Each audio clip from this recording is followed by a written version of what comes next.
Hi, everyone. This is Arnold. This is the Cherry Hill Seminary podcast. Cherry Hill Seminary is a pagan and nature-based seminary serving the community and helping students to advance spiritually and succeed academically.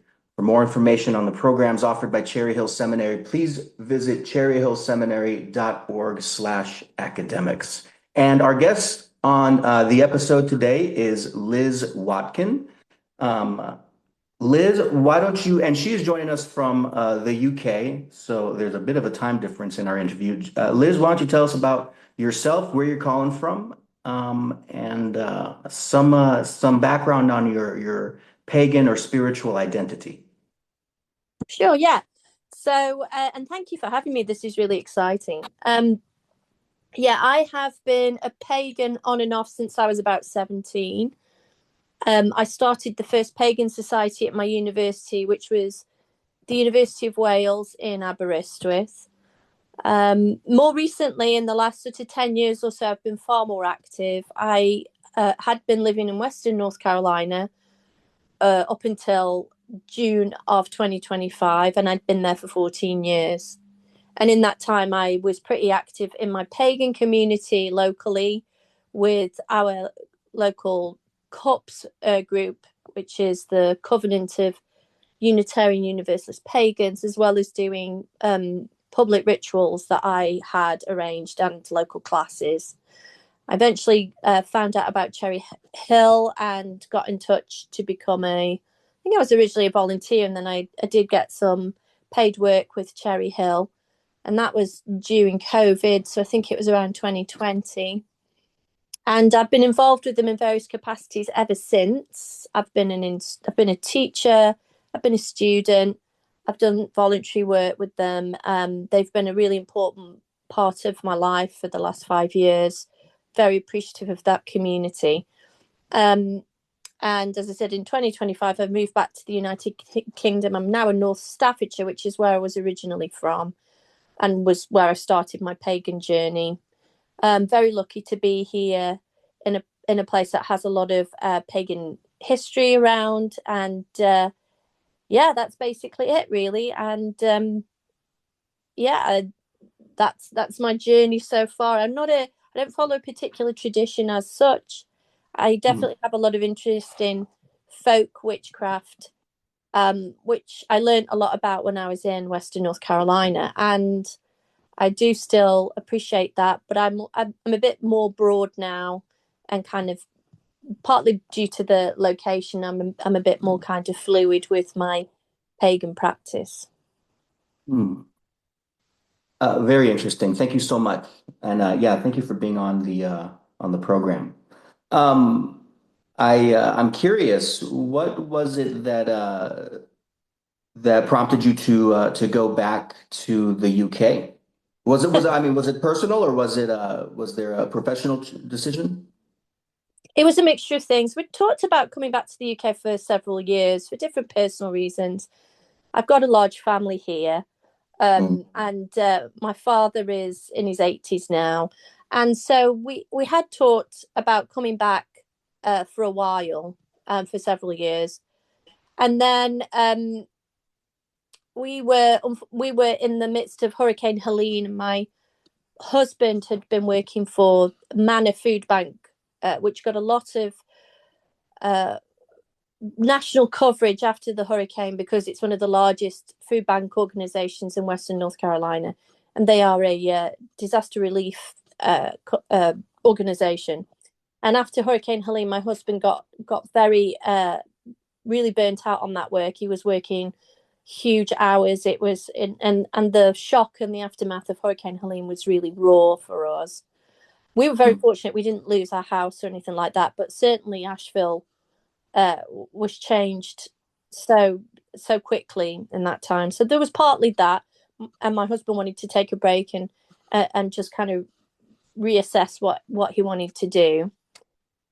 Being someone who has lived on both sides of the Atlantic, how have you noticed the relationship between the local communities in both regions and paganism? Do you think did you find it ever easier by comparison to be in one locale than the other? Yeah, that's an interesting question. It's something I think about quite a lot, actually. Asheville is quite a bubble. It's a very alternative spiritual kind of bubble, really. There is a lot of um, people who either dabble in Wicca and witchcraft and paganism, or more broadly, I don't really think of paganism as New Age, but obviously there is a little bit of parallel, isn't there, or adjacent New Mm, Age kind of. But there's a huge amount of that. I mean, I was really spoiled for choice. Also, with other religions or with other spiritual paths such as Buddhism, uh, it's a strange sort of paradox of living somewhere in the Bible Belt, but also somewhere where it's extremely liberal and very, yeah, sort of, I guess people would call it woo woo, or it's always had this wellness culture, and that wellness culture again tends to overlap into alternative spirituality. So we had a lot of groups, I mentioned cups, of course, and then there were multiple esoteric shops. I lived very close to a main strip of West Asheville called Hayward Road, and it had so many esoteric shops on it by the time we left. And then other like gift shops would also have like tarot decks and oracle cards for sale and so on. And so it was a very open thing and very easy to tap into, actually. Um, Here it's been more difficult. It's been more of a challenge. We have a local pagan group that meets monthly, and they're great. They do really great talks, and we do have quite an active community. What I have found more kind of challenging, and I haven't really been here that long, so it could also be because I haven't been here that long. It's more difficult to find groups that participate in ritual. They tend to be a lot more. They're a little bit more closed. There is a group that's going to be a high Wiccan group. They just started, but I'm not really part of that. I'm a little bit reticent to be part of things that are quite rigid in that regard. So it's not really my thing. But it's a very different atmosphere, different kind of climate that people are. It's not seen as more hidden either, but and there are a lot of conferences here, and because the UK is so much smaller, it's a lot easier to access things like conferences and things like that. But it doesn't have the variety that perhaps the US does. I think just because of the size more than anything else. right. Um, Um, Go ahead. Sorry. no, I'm sorry. I was a little surprised that you said it was more of a challenge in the UK. Because from what I understand, the history of paganism runs deep in the UK. Even in the modern era, I mean, some of the traditions that sparked the Wiccan movement, probably between like the 70s and 90s, like the Yeah. Gardenian witchcraft, things like that. Those were all they came from the UK or Great Britain at least. Yeah. No, that is a very good point. It does have that lineage. And as I said, it could be that I haven't been here very long, so I haven't tapped into those communities as much. Hmm. So it could be that. It's a strange thing as well that the UK is not. It's very secular in practice and culture, but in fact, we don't have the same separation of church and state that exists in the US. So Right. we have a Church of England. Like my daughter was just telling me today that she's at a non-church school, but they still sing songs about Jesus and stuff. And it seems alarming in a way, because you go, well, we didn't say that was okay. But at the same time, people don't even really pay attention to it. It's more of a kind of cultural practice as opposed to an actual belief system. People don't really go to church much. It's not, people don't pray, or, you don't get people who are actively practicing Christianity. It's just kind of part of that sort of state system, which is very strange. But in the US, Right. it's the opposite. Everything in North Carolina is very Christian. Lots of billboards, lots of Christian radio. You don't get that in the UK. So there's this sort of weird um, kind of relationship with religion in the UK. Another thing I've noticed when applying for jobs is they will ask you your religion, which I don't remember ever being asked in the US. But Oh, wow. what I have noticed as well in those those menus when you have to answer, what religion you are, they will have a long list and it's great. They have all sorts of different religions listed. Paganism is never one of them. Wicca is never one of them. And if you put other, they don't ask you to put what that religion is, which I find quite frustrating personally, because I'm like, I would like that data collected. I think you should know if people are, pagan or Wiccan. I think that when you talk about the Gardnerian, and Alexandrian and so Wicca, I think that's a very specific type of paganism, which is which has grown from people here. You're right, in the 70s through the 90s, which I'm not particularly a follower of, and so it can be a bit of a challenge if you're not part of those groups and that tradition to find alternatives. We do have obviously druids and a druidry tradition, but it is hard. For example, I'm very much interested in folk witchcraft, folk paganism. I found out about that in the US, not in the UK, and it's actually been a bit of a challenge to find other people who are part of that path. So, and paganism and pagan practices here are not kind of separate to local customs. So here in the North Staffordshire area, we have well dressing, which was originally a pagan practice, and everybody does it. It's not something that, oh, I'm a pagan, then I go and participate in well dressing. It's something that happens throughout the community. So it's sort of a mix of like a broad sort of practice that's just part of customs of a local place that aren't necessarily connected to that spiritual aspect of paganism. So, or they're very kind of rigid in that sort of Wiccan path, or path of druidry, So, but again, I'm in a particular area. It could be very different elsewhere. Probably if you're in a more metropolitan area, which I'm not in really. So if you're in somewhere like London, or down on the East Coast in Sussex, where Lewes, for example, is a very famous area for the Wiccan tradition, it might be a very different thing. Glastonbury, of course, would be somewhere that people would say, but what about Glastonbury? And that's a fair point too. It's just where I am, I'm not really finding that as common, but it could be just a geographical thing. Right. It sounds very like Latin American. From when I lived in Mexico, I would see, they're very Catholic, and it's very common for people to identify as Catholic, even if they may not actually believe in uh, the entire Bible. And you'll see people who just do things because it's just part of the practice. Like if you go by a construction site, often you'll see the workers will construct a cross, a Catholic cross at the top of their construction site, which is, to them, it's just like good luck on the job site. And they don't even think about it, but it comes from that kind of the folk practices of that region. Growing up in the UK, let me ask you, was there an identification of that folk practice happening in your family or your community? Because I can remember my mother doing very witchy things that were just seemed normal to me until I learned later. Yeah, and it's funny you mentioned that about the Catholicism in areas of Latin America. You're not the first person to have said that, and I think I actually had quite an involved conversation with someone from Puerto Rico who said the same thing. He lived in the US as well, and sort of we had a very similar parallel of people do it, but they don't really think about it. For example, we just had Christmas not so long ago. My dad is actually a minister, a retired minister, but he still does a few services. And he went to do a midnight mass, and the church was full, but it won't be the rest of the year. So people do it because it's Christmassy rather than because, oh wow, Jesus was born. It's not really to do with that. So yeah, I think that's a very good point. And with respect to the idea of folk customs and growing up, so I grew up in the church because my dad was a minister.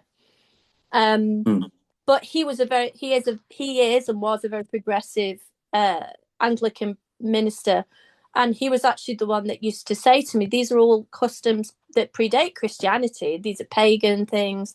A lot of these ancient churches were built on pagan sites. So he told me those things from a very early age. And in fact, fairly recently, he said to me, there's no mention of Christmas in the Bible. And I was like, oh, right, you're right, there isn't. So Hmm. I grew up knowing about that, but I'd always kind of just assumed that pagan was like a dead thing, that it was, oh, well, pre-Christian, therefore it doesn't exist anymore. With regard to the kind of folk customs, I never made the connection that they were pagan necessarily.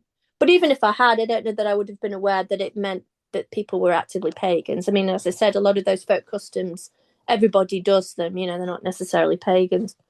But Right. when I got to my teens, I remember that was when I met a group of people and they said, well, you know, pagans and Wiccans are real. And I remember just being really thrilled by that because I'd always been fascinated with the occult and esoteric and that kind of thing.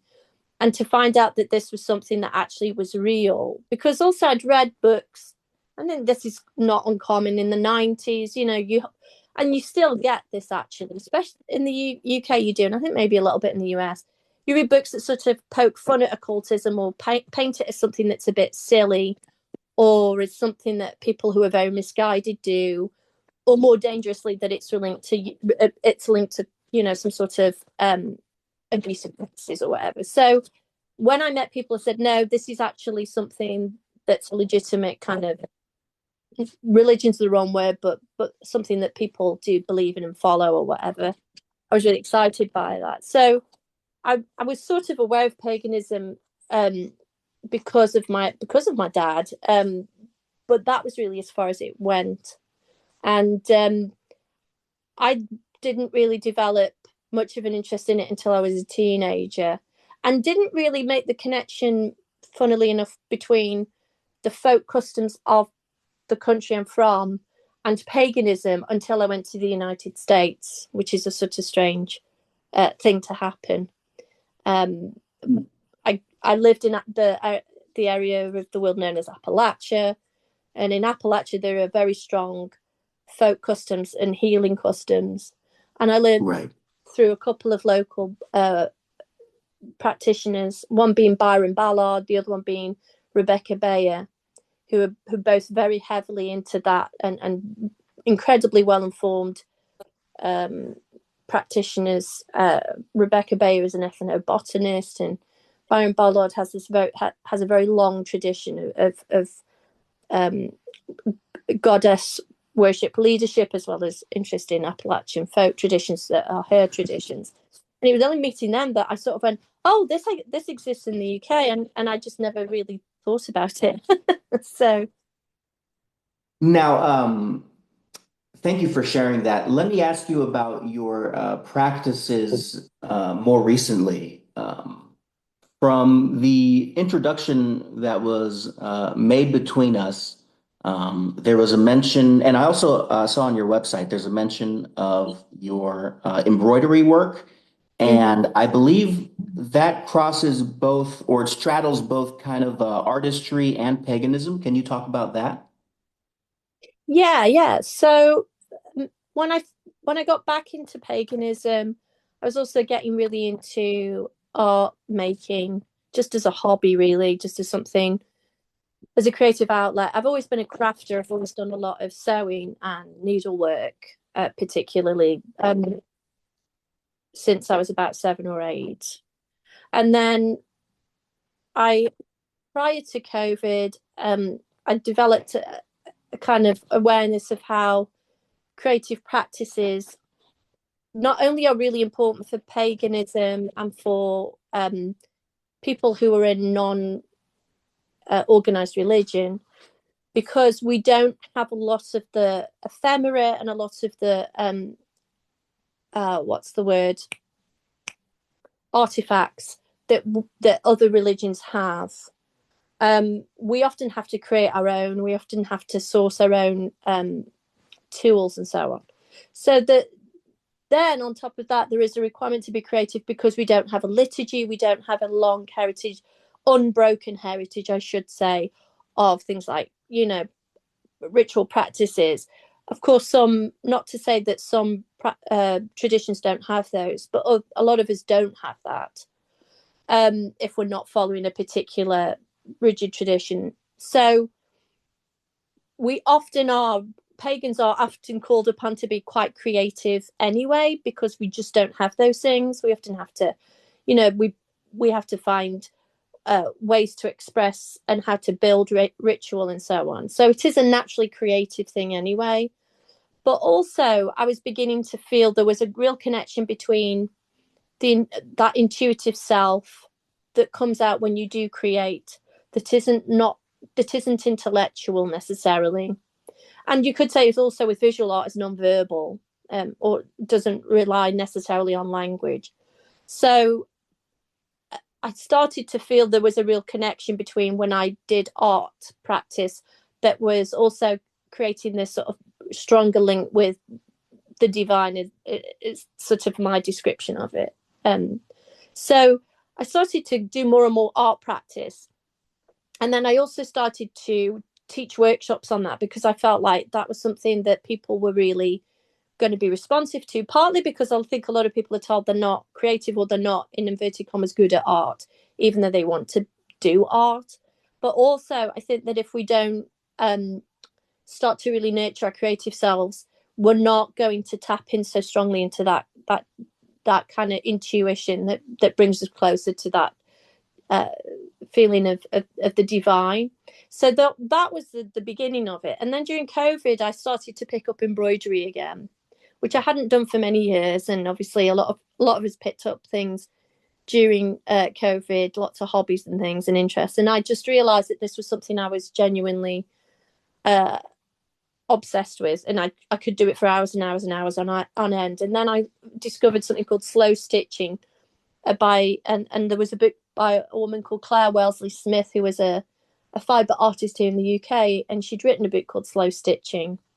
And it was about, instead of the idea being that you finish a project knowing what it's going to be at the end, you allow the process to take over. And the process is quite therapeutic in itself. And it is, again, an opportunity to be non-intellectual. The repetition of sewing has, I think, a lot of connection with, let's say, chanting or drumming. That idea of a repetitive thing that allows us to access, that flow state or that altered state, I found really compelling and related to. And then the other advantage of it, so it has a kind of, it's sort of a reciprocal thing, is in that process, you then start to create things that you can use in ritual. So I make a lot of altar cloths and talismans, and altar pieces that I can hang up. And a lot of people who practice paganism and or witchcraft often need a space to do it in that is discreet, or that they can't always have available to them all the time. So they have to put things away. They might have a mobile altar, or they might have a drawer or something where they keep things. And the great thing about making pieces that are from embroidery and so on is you can transform the space into a really sort of sacred space very quickly, because your piece will have those, that symbolism on them that you need to help you feel like you're in a sacred space. But then when you're done, you can put it away very easily. People don't need to see what you're doing.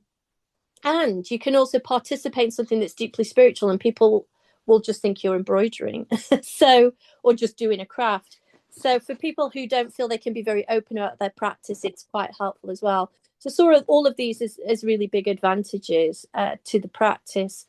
And I find it a very rewarding thing to be able to kind of build that creative feeling and then allow it to take over and take me into a particular place. And then at the end of it, you have something you can use as a ritual item.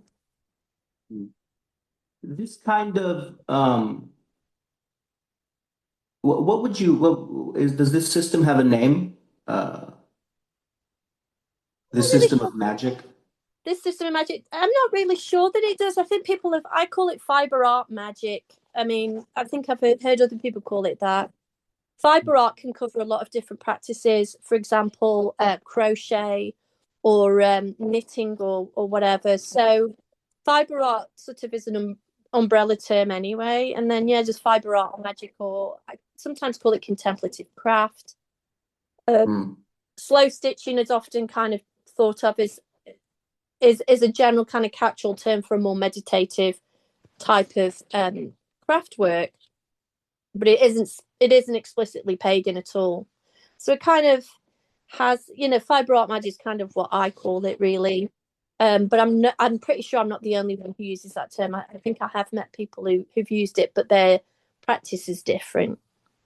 Right. And so what would I guess a spell or a ritual look like mechanically for someone who has never practiced or heard of this system? Well, how would I perhaps manifest, a love charm or um, an employment ritual? So when I teach these workshops, and I've taught a couple of them for Cherry Hill Seminary, what I usually do is encourage people to kind of gather the tools that they need beforehand to get themselves started. So I usually give them a list of things they can put together, and I try to keep the lists very accessible and simple. So usually I recommend that they find scraps of fabric in various colours, and I usually encourage people to source them ethically, just because the the production of fabric is really heavy on the environment, and I think we need to be, as pagans, a lot more mindful about where we're getting our things from. If we claim the earth is so sacred, we need to try and be environmentally friendly where we can. So I often encourage people to do that. I also encourage people to use things that might be connected to that have a personal meaning, whether it's a piece of clothing from someone that they really care about, or it's something they might have inherited, a piece of lace, for example. That's also really important to incorporate that if you have that. So they'll have those kind of little pieces of fabric, and I try and keep things really small because I want also people to find it financially accessible. Embroidery thread is another thing I recommend. And then what's important to me is that people start to develop a personal lexicon or a personal kind of portfolio of colours that are meaningful to them, and symbols. And I try to keep that quite broad. I don't like the prescriptive nature of some practices where you have to have a green candle for money, and if you don't have a green candle for money, it's not going to work. I don't love that kind of sort of rigidness personally. I also make the argument that colours can mean different things to different cultures. So red might mean lust and passion in one place, but it might mean good fortune in another culture. So I encourage people to pick colours that personally mean something to them. I also then give people a list of stitches that they can use, and I tend to create meaning behind those stitches. And the reason I do that is I don't want people to be stuck with too much to choose from. So it's kind of getting the balance right between pick the things that mean something to you, but also don't feel like you don't know where to start. So there's a lot of embroidery stitches, and a lot of them have really beautiful names that kind of describe what they are. And some of them are pretty self-explanatory. So chain stitch is about strength and protection. Seed stitch is about new projects or encouraging growth. We've got running stitch and straight stitch, which I tend to say are kind of about truth and direction and purpose. Blanket stitch I tend to think of as being about the home. It's sometimes called buttonhole stitch. And so I kind of go with those and give people a list and say, look, what we're going to do is it's just you're going to randomly sew on your piece of fabric these stitches, and you're going to pick the colour based on the spell that you're interested in manifesting. And then here are some stitches that would, connect with that. So that's how I tend to do it, really. And then we talk a lot about symbols. Again, symbols can mean different things to different people. I'm always drawn to things like snakes or spiders.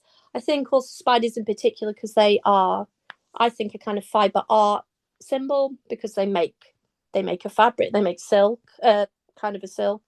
So I think that then when you put all those elements together, it helps people to sew something that's meaningful to them.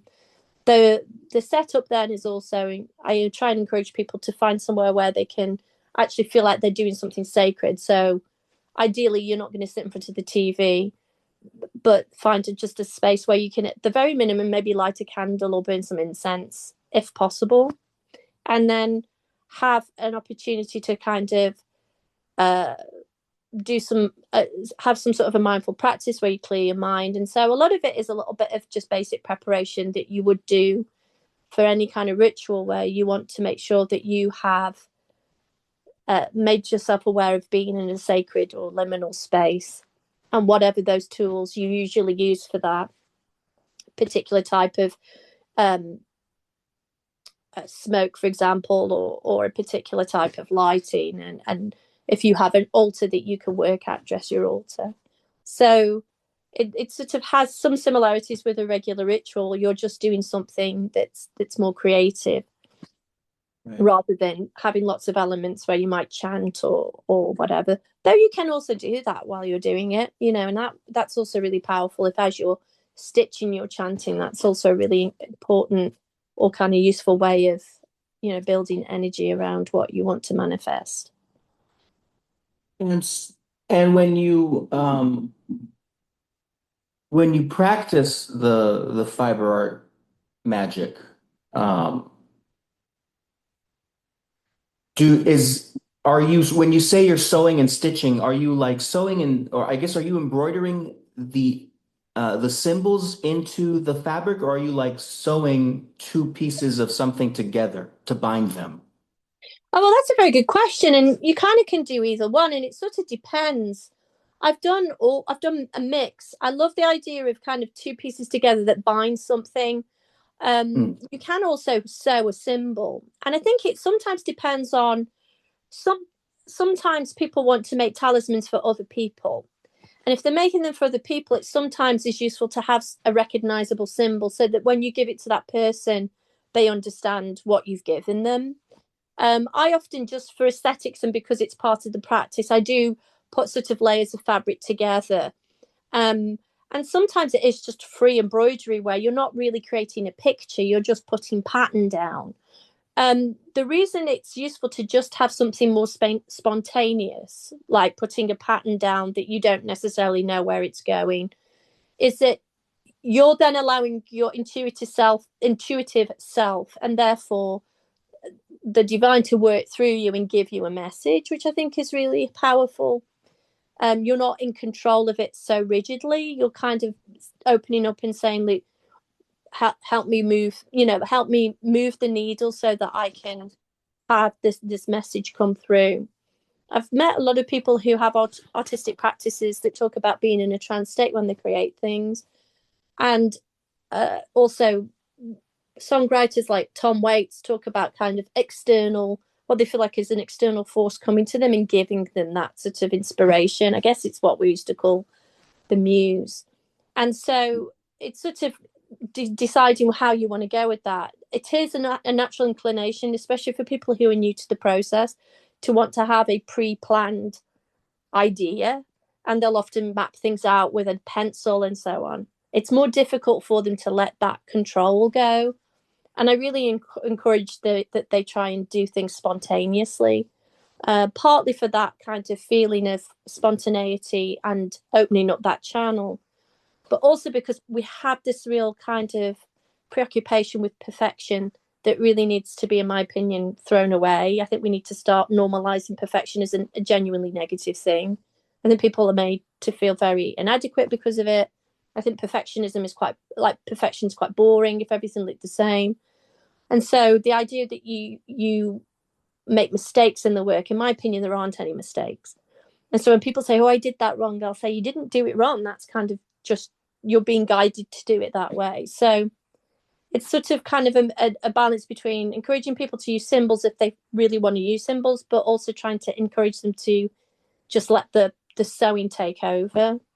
And I do generally kind of encourage people to layer fabrics and to play with the different materials and to use things that aren't too precious to them, even though I did say, it'd be great if people can use things that they've inherited, because what tends to happen when you're really precious about things is you tend to be frightened that you're going to mess them up. So it's just kind of getting that measure right. But some people are very attached to that. No, I want to put a symbol down, and that's perfectly okay too. And I've done that. I've put flowers on things. I've made triple moons, and I've made things that you could really recognize. And then other times it's just random stitching that to me is just fun to do and also quite interesting to look at. Right, right. So as you're creating the fiber art, your the focus of your intent is whatever the outcome or spell outcome or ritual outcome you want to achieve. It doesn't have to Yeah, be right obvious. It can be subtle. definitely it can be. Another thing you can do with it as well is sometimes uh, if you use a lot of different pieces of fabric with lots of different types of stitching on it, that in itself can be a meditative tool. And so what you do is you kind of create a piece with lots of different stitches on, and maybe you patch together lots of different pieces of fabric, and you have it at a fairly good size, which, I don't know, maybe like 4 by 4 inches is a sort of manageable size. And then what it becomes is almost like a meditative cloth that you look at and kind of meditate on, and you kind of follow the stitches and sort of let your mind blank. So it has that other kind of use to it as well of doesn't always have to be something where you're making a spell or trying to find an outcome. It can be just something that's in itself a a sort of ritual practice without any particular goal or desire at the end. Right. Do you ever incorporate something like herbs or sewing physical objects into items, perhaps a pillow or something like that, a pouch? Yeah, so I've made pouches and tarot bags in the past. One of the things that I like to incorporate into the work is bones. I Ah, I also had, for example, at the moment in the summer I found a bird's wing, and it's sitting in a box on my altar at the moment, and I wasn't quite sure what to do with it. It was so perfectly formed. And then recently I realized, oh, I'm just going to sew that into a piece. So I am going to do that. So I often sew those kind of forage because and also because I'm into folk witchcraft. Folk witchcraft is very much, to me, it's very much heavily based on the land and foraged items and finding things that you use in your work as opposed to, you know, things that you might buy. So I often use kind of bones and stones and so on in my work, and sometimes herbs. And yeah, so I do use those things as well. I often use recently when I returned to the UK, I did some clearing out for my dad in the garage, and my mum had died about 3 years ago, and she was an avid seamstress and sewer, and I learned all of my kind of sewing and crafting things from her. And I found a bunch of her sewing stuff, including lots of buttons and some beads and some bits of ribbon that she'd kept and bits of fabric.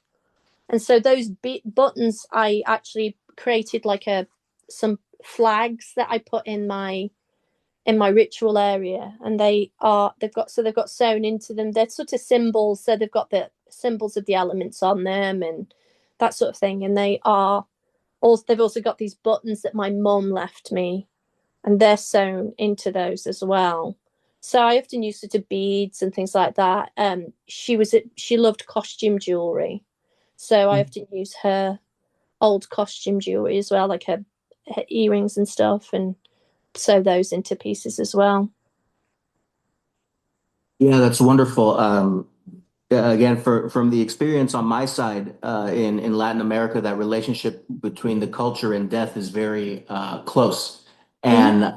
And I was just thinking as you were speaking, taking the clothes or the linens of someone who has passed away to create, whatever, blankets or bags or pouches or charms or something to connect you to them while they're on the other side.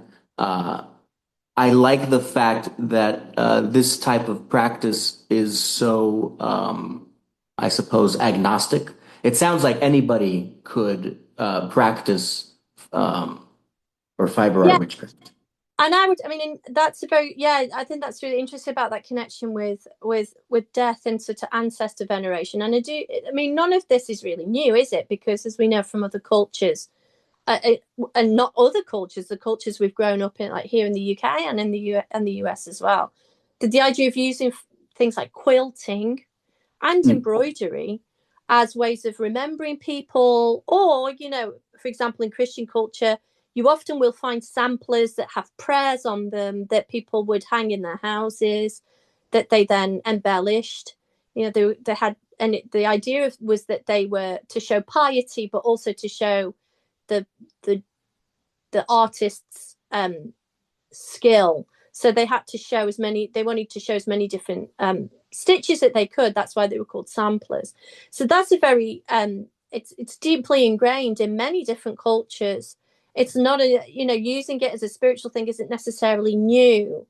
I think it's just that it's a bit like when we've talked about, oh, well, this is a spell and this is a prayer. What really is the difference? They're Right. just different names for very similar things. So I think that's the other thing. And we haven't talked about stitching letters into them or text, but I have also done that, where I've created sort of chants or poems or whatever, and then sewn them into the cloth as well. So it's really got quite a large amount of use, really, and across different religious practices, not just pagan. It's a very, very kind of common one. Yeah, absolutely. Um, as far as your work with Open Coven, can you talk about that? You identified yourself as the founder of Open Coven. Tell us about that. Yeah, so it's sort of been a pet project of mine for about 10 years, and it's gone through different iterations. At the moment, it's kind of, I'm sort of relaunching it because of being in the United States and then having to kind of restart everything here because of being in a new place. Um, it's kind of a mixture. It's kind of a mixture of resources, but also embroidery kits that I create so that people can get started in fiber art making as a ritual or as a mindful practice. I often would. I've created embroidery kits for many years now, and I used to sell them locally in Asheville. One of our very much loved shops was Asheville Raven and Crone, very popular in the region. Really great pagan store, and they stocked my stuff for quite a while. And what I was noticing when I did embroidery kits initially was that they weren't very. They were nice, but they weren't really my aesthetic. I found that they kind of followed the same sort of subject matter. And I thought I would really love stuff that was just more pagan-y or more like witchy. And there was a few things out there, but not a lot. So that's why I started making them. And so they're pre-printed fabric and when you get the kit, you get the instructions and you get the embroidery floss as well. So everything's provided except for scissors. That's the only thing people need to find so that they can get started in embroidery. And I've got a collection of designs that are very, very simple, that are based on the astrological or the zodiac signs. And they're intended to be really simple, very quick to finish. People get very discouraged with embroidery. They think it looks very complicated and intricate. And it's not that intricate. It's more the fact that you're doing something repeatedly over a period of time, which goes back to that kind of mindfulness. But these are much smaller, so they don't take a long time for people to finish, with the idea being that it encourages them to try then something more involved and to just build their confidence. So that's part of the Open Coven's mission, is these sort of these kits that encourage people to be more to be more focused on hand sewing. But then also the plan will be is to create some online courses as well in ritual and slow stitching for ritual practices. For many years, I was an instructional designer, so I created online courses for a community college. So I've got quite a bit of experience in making courses. So I'd really love to create some online courses that are around making talismans and altar cloths, and also absolute beginner courses for embroidery. I had a couple of those courses going for a while when I was in the US, and then I kind of retired them. They needed updating, and they're quite time consuming to make. So the plan is to relaunch those courses so that people can at their own pace, learn embroidery, and then learn how to use it as a ritual practice. So it's a mixture of kits and then eventually resources. What is the website for that? So that's opencoven.com. And the currently I'm updating it with sort of articles on the connections between creativity and spirituality and so on. The shop, I plan on opening the shop and launching the kits in the next sort of, I'd say about a couple of months. In the early spring, I hope to have them launched, and also have one of the first courses going in spring as well. So yeah, that'll be opencoven.com. And there's also a link on opencoven.com to my YouTube channel, which is sort of about the behind the scenes of what I'm doing here in the UK, how I'm starting my own business. It's a little bit of paganism, a little bit of day in your life stuff, and some sewing and things as well. So it's kind of a mixture of things, and that's been going for about 3 years now, and it's been a really rewarding practice as well as making these videos. Yeah, I'll bet. And that sounds like fascinating content.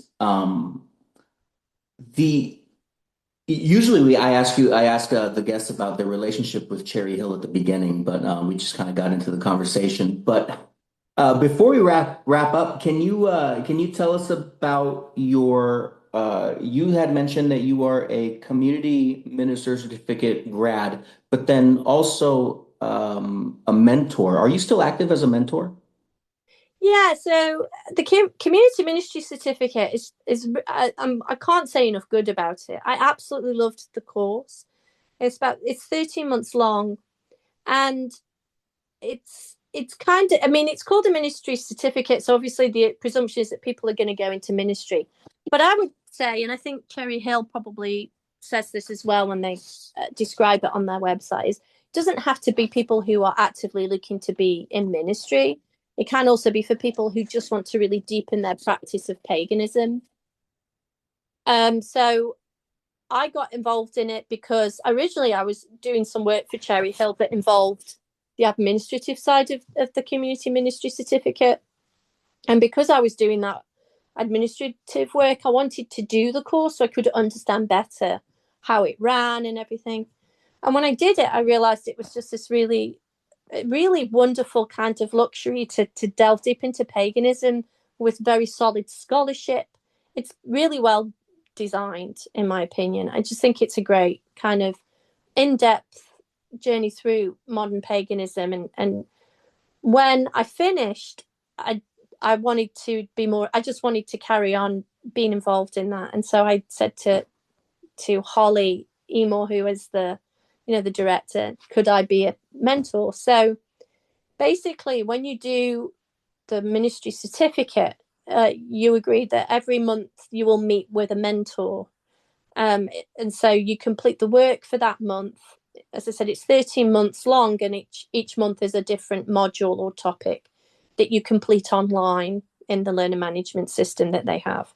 So it's a mixture of readings and video, and you do assignments. And then you also have this opportunity to communicate and speak with a mentor.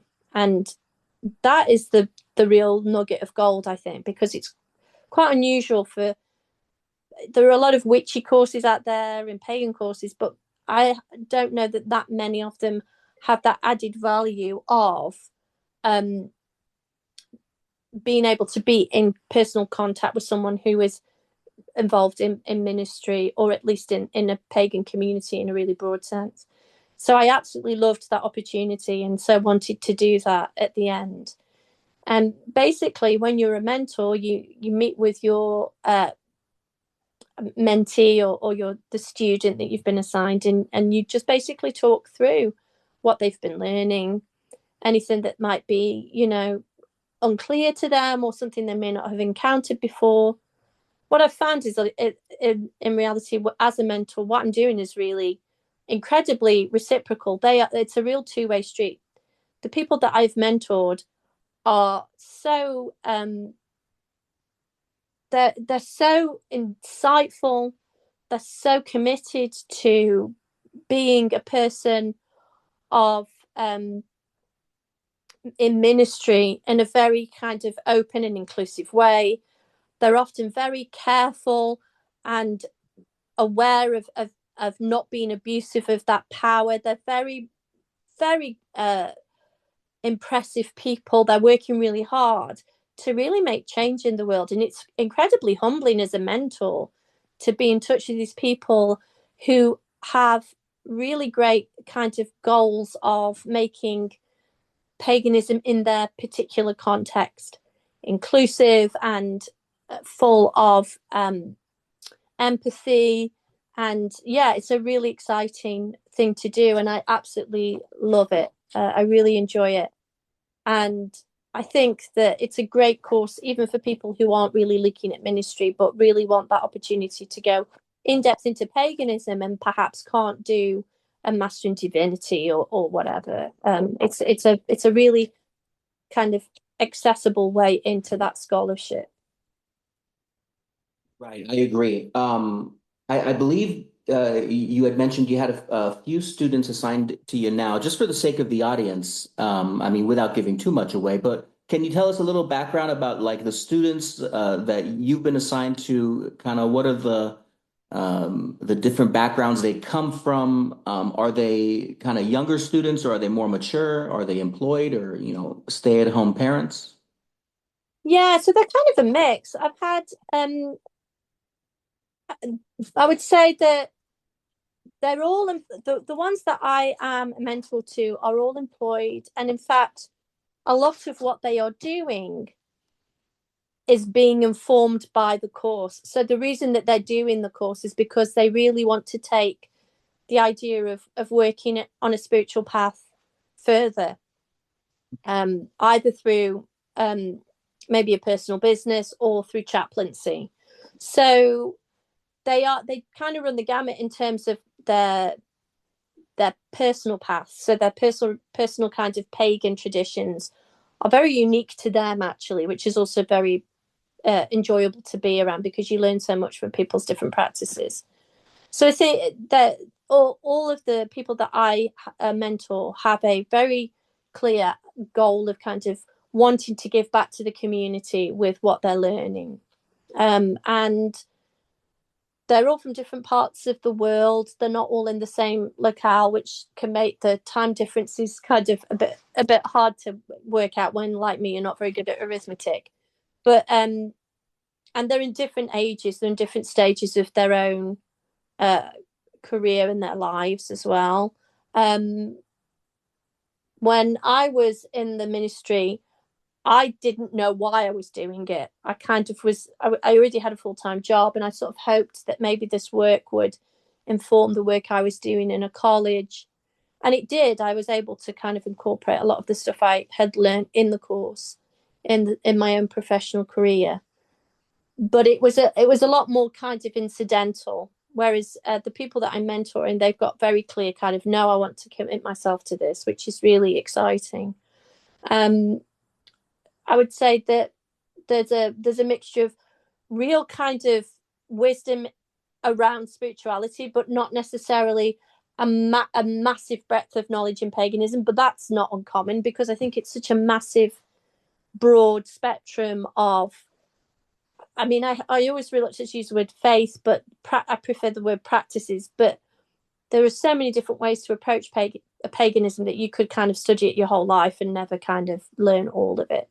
So they definitely have these as sort of the ministry certificate is definitely something that's there for them professionally, but also personally as well. I think that they kind of often go together.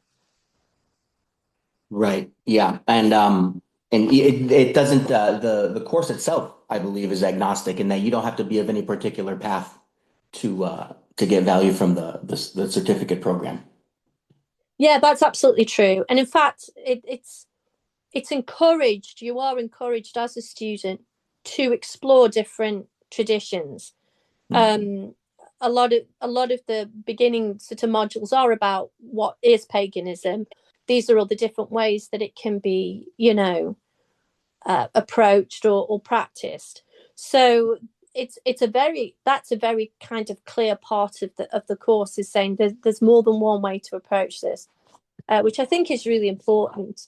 When I was coming up through paganism as a teenager, I'm now 47, so it was about 30 years ago now. It was pagan and Wicca were almost synonymous. Wicca and witchcraft were seen as the same thing, and it was basically assumed that while all pagans weren't Wiccan or witches, all witches and Wiccans were pagans. Now I think, and you could even cite Drawing Down the Moon by Margot Adler, which was a seminal work and is still an extraordinary piece of work, which was one of the tomes that was sort of everybody read when they were interested in paganism back in the 90s. That was one of the ones everybody read. And yeah. I read it again fairly recently. It's still an extraordinary work, but I do fault her with assuming that Wicca, witchcraft, and paganism are virtually all kind of similar. I think we've started to decolonize that a little bit and acknowledge that paganism shouldn't be Eurocentric, that folk practices and pre-Christian, pre-Judeo-Christian practices exist all over the world.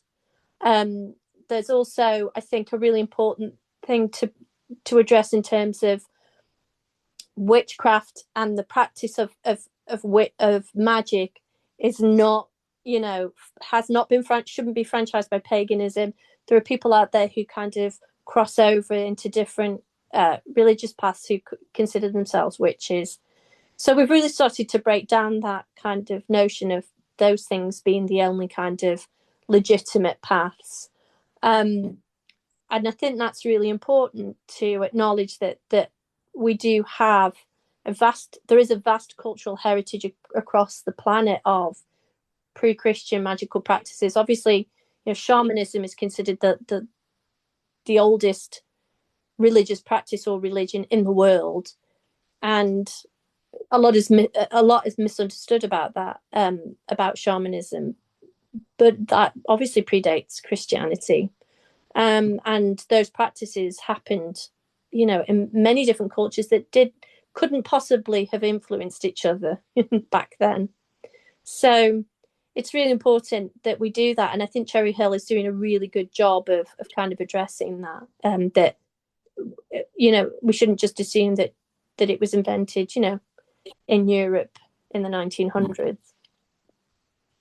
Yeah, well said. Well said. Well, Liz, I believe we have been talking for almost an hour. I think we can start wrapping up the episode. I appreciate your time and the information you shared. Before we go, do you have any final words or thoughts for the audience? Why don't you mention your website one more time again, please? Yeah, so it's opencoven.com. I don't really have anything else to add. I really appreciate the opportunity to talk about this stuff. It's my favorite subject matter. I think a lot of pagans are nerdy like that. I think one of the things I do want to say that is very important, in my opinion, in the work that Cherry Hill Seminary does, which is the idea of creating a community where we are in service to one another. For too long, I think pagans have lived in isolation, either because of a very real or a perceived threat to their safety. I think a lot of us are still in the closet for very good reason, but I also think we need to make sure that in the current climate, we are becoming true advocates for ourselves as a community, but also for marginalized people generally. I would love to see more faith leaders, more people from the pagan community be included in interfaith work and being part of faith leadership. And I would love to see us be more willing to kind of support one another.